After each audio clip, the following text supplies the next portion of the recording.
Hello guys, నేను విచండిక. ఈ వీడియోలో మీకు Big Boss season 8 day 82 review ఇస్తాను. అండ్ ఈ రివ్యూలో రోహిణి అండ్ విష్ణుప్రియ గొడవ గురించి, విష్ణుప్రియ పృథ్వీరాజ్ రొమాంటిక్ ఫైట్ గురించి, and Rohini last mega chief అయిన రోహిణి విన్నింగ్ గురించి ఈ విషయాలన్నీ తెలుసుకోవాలనుకుంటే వీడియో స్కిప్ చేయకుండా కంప్లీట్ గా చూడండి. Short and crispy review. Please like, share and subscribe to my channel for more reviews. Let's get into the review.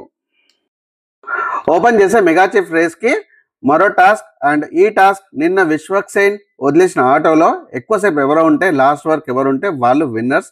And points వాళ్ళకి ఎక్కువ వస్తుంది, అండ్ ఫస్ట్ దిగిన వాళ్ళకి పాయింట్స్ తక్కువ వస్తుంది. సో ఈ క్రమంలో ఈ గేమ్లో విన్ అయింది ఎవరు? పృథ్వీరాజ్. ఈ గేమ్లో ఫస్ట్ ఛాన్స్ యాక్చువల్గా అయితే తేజకి చాలా బాగా ఛాన్సెస్ ఉన్నాయి. చాలా హెవీగా ఉంటాడు కాబట్టి తనను తొయ్యాలంటే చాలా కష్టపడాలి.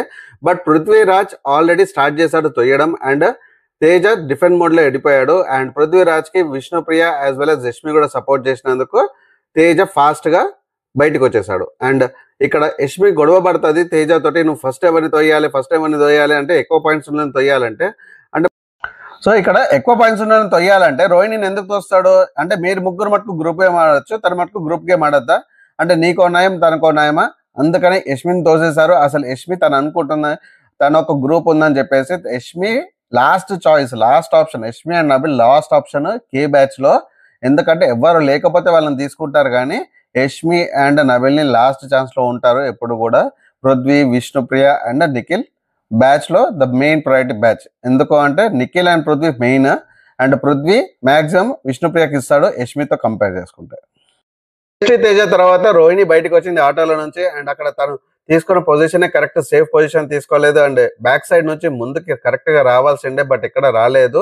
ఎప్పుడైతే పృథ్వీరాజ్ తొయ్యడం స్టార్ట్ చేస్తారో అప్పుడు వీళ్ళు డిఫెండ్ చేసుకోవడం స్టార్ట్ చేశారు. యాక్చువల్ గా తేజ అండ్ రోహిణి వీళ్ళిద్దరు స్టార్ట్ చేస్తుంటే పృథ్వీ ఈజీగా బయటకు వచ్చేసేవాడు. అండ్ వీళ్ళిద్దరిని ఇంకొంచెం ఈజీ అవుతుంది చేయడానికి.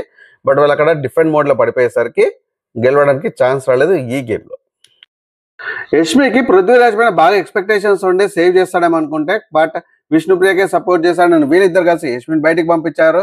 అండ్ వీళ్ళిద్దరిని కూడా ఇన్ఫ్లుయెన్స్ చేస్తుంది, మీరిద్దరు గొడవపడి రావాలి, అట్లా స్ట్రైట్ ఫార్వర్డ్ గా రావద్దని చెప్పేసి. అంటే యష్మి నువ్వు ఎంతమందిని ఇన్ఫ్లుయెన్స్ చేస్తావు అంటే, టేస్టీ తేజకి చెప్తావు నువ్వు ఎవరిని బయటికి పంపించాలని, పృథ్వీరాజ్ కి చెప్తావు ఎవరిని బయటికి పంపించాలని. అంటే నువ్వు నీ గేమ్ చెడిపోతే మిగతా వాళ్ళని అందరినీ చెడగొడతావా? ఇది ఎక్కడ న్యాయం యష్మి?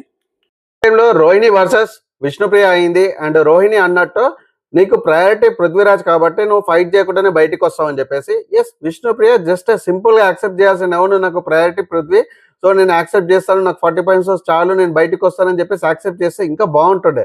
బట్ ఇక్కడ విష్ణుప్రియ ఏం చేసింది, ఓవర్ యాక్షన్ గా లేదు నేను ఎన్నో గేమ్స్ ఆడాను అది ఇది అని చెప్పి చెప్తే దానికి ఇంకా ఫైర్ అయింది. అండ్ రోహిణిని ఒక మాట అన్నది, నువ్వు గేమ్స్ ఏం ఆడలేవు, అసలు నువ్వు తోపు కాదు అన్నట్టు మాట్లాడితే రోహిణికి కోపం వచ్చింది. అండ్ అంతకుముందు ఫ్రెండ్లీగా ఉన్నప్పుడు మాట్లాడినప్పుడు మాటలు కూడా బయటికి తీసింది రోహిణి. ఇదైతే కొంచెం డెఫినెట్ గా తప్పు అనిపించింది. రోహిణి అట్లా ఫ్రెండ్లీగా మాట్లాడినప్పుడు మాట్లాడలు బయటికి తీస్తే బాగుండదు. బట్ రోహిణి అన్నది, నువ్వు ఫస్ట్ నిఖిల్ కి ట్రై చేసావు, అండ్ నిఖిల్ పడకపోతే పృథ్వీకి ట్రై చేసావని ఈ మాటలు నువ్వు చెప్పింది, నువ్వు చెప్పలేదా అని 2 సార్లు చెప్పింది. అండ్ ఇక్కడ విష్ణుప్రియకి చాలా ఫైర్ అయిపోయింది. అండ్ విష్ణుప్రియ చాలా ఫీల్ అయింది, అట్లా ఒక లేడీ క్యారెక్టర్ ని పోర్ట్రేట్ చేస్తారా అని చెప్పి మాట్లాడింది. సో గైస్, నా పాయింట్ ఆఫ్ వ్యూలో అయితే డెఫినెట్ గా ఎప్పుడు కూడా మనము మన సీక్రెట్స్ ని చాలా క్లోజ్ ఫ్రెండ్స్ కి కానీ, ఎవరైతే మన సీక్రెట్స్ లెక్క ఉంచుతారో, ఎట్టి పరిస్థితుల్లో బయటకు చెప్పరు అన్న వాళ్ళకి మన సీక్రెట్స్ ని చెప్పాలి.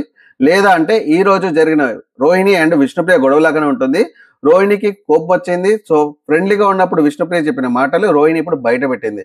డెఫినెట్ గా ఇంత పెద్ద ప్లాట్ఫామ్ మీద అలాంటి మాటలు చెప్తే డెఫినెట్ గా రాంగ్ పోర్ట్రేట్ అవుతుంది ఒకరి క్యారెక్టర్. కట్ చేస్తే నెక్స్ట్ వాటర్ గేమ్ పెట్టాడు. మెగా చీఫ్ కంటెస్టెంట్స్ అందరికి కూడా ఒక్కొక్క 10 ఇచ్చారు. ఆ 10 లో ఎవరు ఎక్కువ వాటర్ పోస్తే బజర్ మోగే వరకు వాళ్ళు టాప్ అవుతారని చెప్పారు. అండ్ వాటర్ ఒక దగ్గర నుంచి ఒక దగ్గర ట్రాన్స్ఫర్ చేసే లోపల మధ్యలో హడల్స్ ఉంటాయి, ఆ హడల్స్ ని సక్సెస్ఫుల్ గా దాటుకుంటూ చేయాలి. సో ఈ గేమ్ లో రోహిణి టాప్ చేసింది, దాని తర్వాత పృథ్వీరాజ్, దాని తర్వాత tasty Teja, Vishnupriya and Yashmi. So ఈ గేమ్ లో కూడా విష్ణుప్రియ పృథ్వీరాజ్ కి సపోర్ట్ చేయడానికి టేస్టీ తేజవి కానీ యష్మివి కానీ పాయింట్స్ తగ్గడానికి వాళ్ళ ఇద్దరు గ్లాసెస్ కూడా వాటర్ లోంచి పడేసింది. సో ఆడినప్పుడు మన అందరిది పడేయాలి, ఈవెన్ రోహిణిది కూడా ట్రై చేయాలి. బట్ అందరిది ట్రై చేయలేదు, తనకి క్లిక్ అయింది. తర్వాత బేసిక్ గా పృథ్వీరాజ్ని సేవ్ చేద్దామని చెప్పేసి తను ట్రై చేసింది. సో వీళ్ళిద్దరిని తేజ అయితే బాగా బాధపడ్డాడు, ఎందుకంటే తను చేసినా కానీ తనకేం పాయింట్స్ రావు కాబట్టి అట్లీస్ట్ పాయింట్స్ ఎక్కువ ఉంటుండే కదా అని చెప్పి తేజ అనుకున్నాడు. బట్ విష్ణుప్రియ పృథ్వీరాజ్ కి ప్రయారిటీ ఇస్తుందని అందరికీ తెలిసిందే. మీకేమనిపించిందో కమెంట్స్ చెప్పండి. సో గైస్, ఈ వాటర్ గేమ్ తర్వాత నాకు ఒకటే అనిపించింది, కర్మ ఇస్ బ్యాక్ అని చెప్పేసి. ఎందుకంటే విష్ణుప్రియ ఎంత కన్నింగ్ గేమ్ ఆడినా కానీ వీళ్ళు విష్మి వాటర్ తీసేసింది, టేస్టీ తేజ వాటర్ తీసేసింది, అయినా కానీ ఫైనల్ గేమ్ లో ఫైనల్ రౌండ్ లో వచ్చింది tasty Teja, Rohini and Prithviraj. So ఎప్పుడు కూడా న్యాయమే గెలుస్తుంది. మేబీ టైం పడుతుండొచ్చు కానీ, అందుకని ఇంజస్టిస్ ఆడొద్దు, అట్లీస్ట్ జెన్యూన్ టు హార్ట్ ఉండాలి. విష్ణుప్రియ ఇక్కడ తన తత్వం కంప్లీట్ గా కోల్పోతుంది ఓన్లీ పృథ్వీరాజ్ గురించి. ఫైనల్ గేమ్ వచ్చేసింది. ఫైనల్ గేమ్ లో ఓన్లీ 3 మెంబర్స్ కి 3 కంటెస్టెంట్స్ కి ఛాన్స్ ఉండే. సో లీస్ట్ లో ఉన్నది యష్మి అండ్ విష్ణుప్రియ కాబట్టి వాళ్ళిద్దరు ఎలిమినేట్ అయిపోయారు మెగా చీఫ్ కంటెస్ట్ లో. సో ముగ్గురు ఉన్నారు, Prithviraj, Rohini and tasty Teja.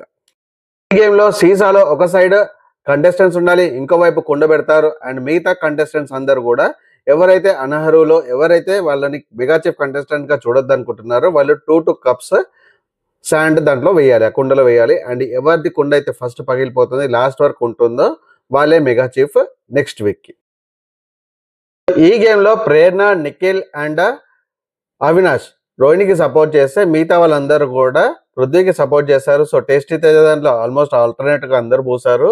And Teja out అయ్యే వరకు నిఖిల్ టేస్టీ తేజ దాంట్లో పోస్తాడు. టేస్టీ తేజ అవుట్ అయ్యాక అక్కడ పృథ్వీ అండ్ రోహిణి ఉన్నప్పుడు సో పృథ్వీకి సపోర్ట్ చేస్తూ రోహిణి దాంట్లో పోస్తాడు నిఖిల్. సో ఫైనల్ గా ఈ గేమ్ లో అయితే చాలా కష్టం మీద రోహిణి గెలిచింది పృథ్వీరాజ్ పైన. అండ్ నిజంగానే హ్యాట్స్ ఆఫ్ చెప్పాలి, ఎందుకంటే ఫిజికల్ గేమ్ లో పృథ్వీరాజ్ చాలా టకఫర్ ఆడతాడు. బట్ ఇక్కడ రోహిణి కూడా మంచి కాంపిటీషన్ ఇచ్చింది అండ్ పృథ్వీరాజ్ తట్టుకోలేకపోయాడు. సో పృథ్వీరాజ్ కూడా ఫస్ట్ పగిలిపోయింది and Rohini at last last mega chief అయింది. So finally last mega chief Rohini. Congratulations to Rohini. And Rohini ఇంత టైట్ కాంపిటీషన్ ఇచ్చిందంటే రీజన్ ఒకటే, విష్ణుప్రియ తనని ఈగో హర్ట్ చేసింది అండ్ ఆ ఈగోని చాలా పాజిటివ్ గా కన్వర్ట్ చేసుకొని రోహిణి ఇంత టైట్ కాంపిటీషన్ ఇచ్చి పృథ్వీరాజ్ కి విన్ అయింది.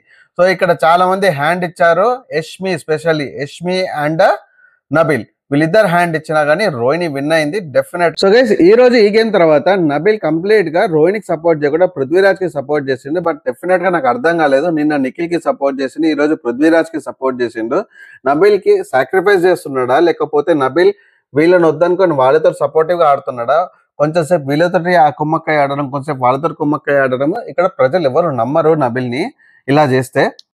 సో నా ప్రకారంగా అయితే నబిల్ గ్రాఫ్ మళ్ళీ పెరగాలంటే ఈ వీకెండ్ నబిల్ కి ఎవరైనా హింట్ ఇవ్వాల్సిందే, నువ్వు ఈ గ్రూప్ తో కాదు ఆ గ్రూప్ తో కాదు ఇండివిజువల్ గా ఆడమని చెప్పేసి, లేకపోతే నబిల్ గ్రాఫ్ ఇంకా పడిపోతుంది. 3rd కాదు కదా 4th పొజిషన్ కూడా వచ్చే ఛాన్సెస్ ఉన్నాయి. అండ్ నబిల్ మళ్ళీ ఆడితే కనుక కంప్లీట్ ఇండివిజువల్ గా ఆడాలి, లేదు అంటే మళ్ళీ అవినాష్ వాళ్ళతో ఆడినా కానీ వీళ్ళతో ఆడినా కానీ కంప్లీట్ గా గ్రాఫ్ పడిపోతుంది. మీకేమనిపిస్తుందో కమెంట్స్ చెప్పండి గైస్. నా పాయింట్ ఆఫ్ వ్యూలో అయితే డెఫినెట్ గా కే బ్యాచ్ లో నబిల్ ని అసలు కన్సిడర్ చేయరు. నబిల్ మరి సాక్రిఫైస్ చేద్దాం అనుకుంటున్నాడా, లేకపోతే నబిల్ వీళ్ళకి సపోర్ట్ చేస్తుంటే ఈయన గ్రాఫ్ పెరుగుతుంది అనుకుంటున్నా నాకు తెలియదు. కానీ ఇక్కడ కే బ్యాచ్ లో అయితే ఓన్లీ పర్మనెంట్ మెంబర్స్ అంటే ఇద్దరే, ఒకటి పృథ్వీరాజ్ ఇంకోటి నిఖిల్. వీళ్ళిద్దరికి ఎప్పుడు క్లాష్ పడదు, సీజన్ 8 కంప్లీట్ అయ్యే కూడా క్లాష్ పడదు, ఎందుకంటే వీళ్ళిద్దరు టాప్ 2లోకి రారు కాబట్టి వీళ్ళకి క్లాష్ పడదు ఎప్పుడు కూడా. సో వీళ్ళిద్దరు కొట్టుకోరు బేసిక్ గా. నెక్స్ట్ 2 వీళ్ళిద్దరు తర్వాత వీళ్ళిద్దరు ఆప్షన్ ఇచ్చేది ఐదర్ విష్ణుప్రియకి లేకపోతే యష్మికి అండ్ ప్రేరణకి. సో యష్మికి కూడా దాని తర్వాత ఇస్తారు, కుదిరితే ప్రేరణకి అండ్ విష్ణుప్రియకి ఇస్తారు, కానీ యష్మిని కూడా లాస్ట్ కి పంపిస్తారు, ఎందుకంటే వాళ్ళకి డేంజర్ అనిపిస్తుంది యష్మిని దాంట్లో ఇంక్లూడ్ చేసుకుంటే. అండ్ యష్మి గేమ్ కూడా ఏం పెద్దగా ఆడట్లేదు. నబిల్ ఎన్నిసార్లు నిఖిల్ కి సపోర్ట్ చేసినా పృథ్వీరాజ్ కి సపోర్ట్ చేసినా వాళ్ళిద్దరు ఉన్నప్పుడు నబిల్ కి మొండి చేయ చూపిస్తాడు. ఇది ఇప్పటి వరకు ఎన్నోసార్లు ప్రూవ్ అయింది. బట్ నబిల్ మళ్ళీ వాళ్ళ వెనకాల ఎందుకు తిరుగుతున్నాడో నాకైతే నిజంగా అర్థం కాలేదు. అండ్ ఈ రోజు అయితే అసలు పృథ్వీరాజ్ ఓడిపోతే ఎంతో బాధపడుతున్నాడు. బట్ అక్కడ నిజంగా కంప్లీట్ కన్నింగ్ గేమ్ ఆడినరు. సో అంత బాధపడాల్సిన అవసరం లేదు. రోహిణి జెన్యున్ క్యాండిడేట్ గెలిచినప్పుడు డెఫినెట్ గా రోహిణికి సపోర్ట్ చేయాలి. సో అక్కడ రోహిణితో సపోర్టివ్ గా ఉన్నది ఏంటంటే గౌతమ్ ఒకడు, అవినాష్, టేస్టీ తేజ వీళ్ళే కంటిన్యూస్ గా ఉన్నారు. అంటే ఒక జెన్యున్ కంటెస్టెంట్ గెలిచినప్పుడు వాళ్ళకి సపోర్టివ్ గా ఉండాలి. బట్ నబిల్ అట్లా ఇంతకుముందు అయితే అట్లాగే ఉంటుండే. బట్ ఇక్కడ పృథ్వీరాజ్ ఓడిపోయినందుకు తెగ బాడిపోతున్నాడు నబిల్. గైస్, ఈ గేమ్ లో యష్మి లాస్ట్ కి రోహిణి విన్ అయినప్పుడు నేను చాలా హార్ట్ఫుల్ గా చెప్తున్నాను, నువ్వు విన్ అయినందుకు చాలా హ్యాపీగా ఉంది అని చెప్పేసి రోహిణి దగ్గర చెప్పింది. బట్ ఆ శాండ్ వేసేటప్పుడు నేను బ్యాలెన్స్ చేస్తున్నా అని చెప్పేసి, అంటే నువ్వు సపోర్ట్ చేయకపోతే డైరెక్ట్ నేను సపోర్ట్ చేస్తలేను, నేను పృథ్వీరాజ్ కి సపోర్ట్ చేస్తున్నా అని చెప్పేసి తన దాంట్లో తను ఏమనుకుంటుంది ఏమనుకోదు. అక్కడ నువ్వు వేస్తుంటే అందరికి క్లియర్గా అర్థమవుతుంది నువ్వు పృథ్వీరాజ్కి సపోర్ట్ చేస్తున్నావు, బ్యాలెన్స్ చేస్తున్నట్టు. అదేమో తక్కడనా నువ్వు ఇక్కడ బ్యాలెన్స్ చేస్తే అక్కడ ఇక్కడ ఈక్వల్గా ఉంటుంది. అది కాదు కదా బిగ్ బాస్ అడిగింది. నువ్వు బ్యాలెన్స్ చేయమని చెప్పలేదు కదా నిన్ను. నీకు ఎవరు సపోర్ట్ చేయాలనుకుంటున్నా వాళ్ళకి సపోర్ట్ చేయి. పోనీ చేస్తున్నప్పుడు అదే చెప్పు, నేను చేస్తున్నా ధైర్యంగా చెప్పు. ఎందుకు ధైర్యంగా చెప్పు సపోర్ట్ చేస్తున్నా పృథ్వీరాజ్కి అని చెప్పేసి, బ్యాలెన్స్ చేస్తున్నా అంటే రోహిణి ఒకటే మాట అనేది, బిగ్ బాస్ ఏం బ్యాలెన్స్ చేయమని చెప్పేసి. సో రోహిణి అయితే పర్ఫెక్ట్గా కొన్ని పంచ్ డైలాగ్స్ అయితే as it is same dialogue కొడుతుంది. ఇప్పుడు ఒకసారి జరిగింది, అంతకుముందు సంచల గేమ్లో కూడా విష్ణుప్రియ అన్నది చీమలాగా వెళ్ళి తీసుకొని వెళ్తుంటే నువ్వు ఎందుకు వేస్తున్నావు, వెయ్యకు, అసలు వేయాల్సిన అవసరం లేదు, అలా చేసిన ఒకటి చేయకుండా సపోర్ట్ ఒకటి, రైట్? సో గైస్, ఇది ఈ రోజు రివ్యూ. అండ్ నా పాయింట్ ఆఫ్ వ్యూ ప్రకారంగా అయితే జెన్యున్ గా ఆడుతుంది గౌతమ్, సోలోగా ఆడుతుంది గౌతమ్. ఎలాంటి గ్రూప్ గేమ్ ఆడకుండా, ఎవరు సపోర్ట్ ఎక్స్పెక్ట్ చేయకుండా ఆడుతున్నారు. ఎవరైనా సపోర్ట్ చేస్తే అంటే సపోర్ట్ చేయాల్సిన గేమ్ లో డెఫినెట్ గా పిచ్ చేస్తారు, అది తప్పు కాదు. సో నార్మల్ గా అయితే ఇండివిజువల్ గా ఆడుతుంది అయితే గౌతమ్ ఒక్కడే. సో నా ప్రకారంగా అయితే గౌతమ్కి మంచి ఓట్స్ రావాలి. అండ్ నిఖిల్ ఫస్ట్ నుంచి మంచిగా ఆడుతున్నాడు, బట్ చాలా ప్లేసెస్ లో కన్నింగ్ గేమ్ ఆడుతుంటాడు, చాలా ప్లేసెస్ లో అవకాశవాదిలాగా డెఫినెట్ గా బిహేవ్ చేస్తాడు. ఎన్నోసార్లు నబిల్కి హ్యాండ్ ఇచ్చాడు. బట్ నిఖిల్ ఆర్ గౌతమ్కే వెళ్తుందని నేను అనుకుంటున్నాను. వీళ్ళిద్దరే టాప్లోకి వెళ్తారు అనుకుంటున్నాను. ఈ రోజు ప్రకారంగా ఈ వీకెండ్ వరకు అయితే నా ప్రకారంగా అయితే నబిల్ గ్రాఫ్ కంప్లీట్ గా పడిపోతుంది. ఎందుకంటే ప్రజలు నమ్మరు. కొంతసేపు ఈ గ్రూప్ తో ఉంటాడు, కొంతసేపు ఆ గ్రూప్ తో ఉంటాడు, కొంచెం వీళ్ళకి సపోర్ట్ చేస్తారు, కొంచెం వాళ్ళకి సపోర్ట్ చేస్తాడు. సో నబిల్ గేమ్ పడిపోతుందని అనిపిస్తుంది. అందుకని గౌతమ్ వర్సెస్ నిఖిల్ అవుతుంది నేను అనుకుంటున్నాను. మీకేమనిపిస్తుందో కమెంట్స్ చెప్పండి గైస్.